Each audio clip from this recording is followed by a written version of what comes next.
کہ حضرت موسیٰ علیہ السلام کے زمانے میں ایک شخص تھا، وہ دیکھتا تھا کہ حضرت موسیٰ علیہ السلام کو طور پر تشریف لے آتے ہیں۔ تو ایک بار حضرت موسیٰ علیہ السلام بازار سے گزر رہے تھے، تو اس شخص نے کہا کہ جب آپ اللہ سے گفتگو کریں، رب سے بات چیت ہو، تو میرا ایک سوال رب تعالیٰ سے پوچھ لیجیے کہ میری تقدیر میں آخری سانس تک اللہ نے کتنا رزق لکھا ہے۔ تو حضرت موسیٰ علیہ السلام گئے، تیرا ایک بندہ ہے اسلام کا فلاں بازار میں رہتا ہے، اس نے مجھ سے کہا تھا کہ میں تجھ سے اس کی یہ گزارش پیش کر دوں تیری خدمت میں۔ تو رب تعالیٰ نے فرشتے سے کہا کہ اس آدمی کا بتا دو۔ جب اس شخص سے حضرت موسیٰ علیہ السلام کی ملاقات ہوئی تو حضرت موسیٰ علیہ السلام نے اس کے سوال کا جواب اسے بتا دیا کہ تمہارے آخری سانس تک تمہاری تقدیر میں اتنا رزق لکھا ہے۔ پھر جب حضرت موسیٰ علیہ السلام کو طور پر جا رہے تھے تو اس شخص نے کہا کہ آج میری ایک گزارش رب تعالیٰ کی خدمت میں پیش کر دیں،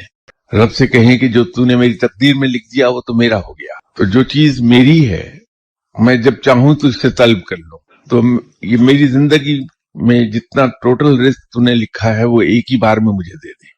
حضرت موسیٰ علیہ السلام نے اللہ کے حضور عرض کر دی کہ یا باری تعالیٰ، جس شخص کے رزق کے بارے میں تجھ سے پوچھا تھا آج اس نے اس خواہش کا اظہار کیا ہے۔ تو رب نے فرشتے کو حکم دیا کہ رزق دے دیا جائے۔ تو اس شخص کی تقدیر میں جتنا اس کے مرتے دم تک رزق لکھا تھا وہ یکمشت اسے دے دیا گیا۔ کہ حضرت موسیٰ علیہ السلام ادھر سے گزرے تو دیکھا کہ اس شخص کے خاندان کے سارے لوگ اس کے یہاں کھانا کھا رہے ہیں۔ تو حضرت موسیٰ نے سوچا کہ یہ رزق اب اس کا 6 مہینے یا 8 مہینے سے زیادہ نہیں چلے گا، لیکن ہوا یہ کہ وہ کئی مہینے دیکھتے رہے کہ وہاں شہر کے تمام بھوکے کھانا کھا رہے ہیں اور رزق چل رہا ہے۔ تو ایک دن جو رب تعالیٰ سے گفتگو ہوئی تو حضرت موسیٰ نے رب تعالیٰ سے پوچھا کہ یا باری تعالیٰ، وہ آدمی جس نے اپنی قسمت کا تمام رزق یکمشت مانگ لیا تھا، تو جتنے لوگ وہاں کھانا کھا رہے ہیں وہ تو 3-4 دن سے زیادہ رزق جاری نہیں رہنا چاہیے، وہ ختم ہی نہیں ہو رہا، تو کئی مہینوں سے لوگ وہاں کھانا کھا رہے ہیں۔ تو رب نے کہا کہ موسیٰ، اس شخص نے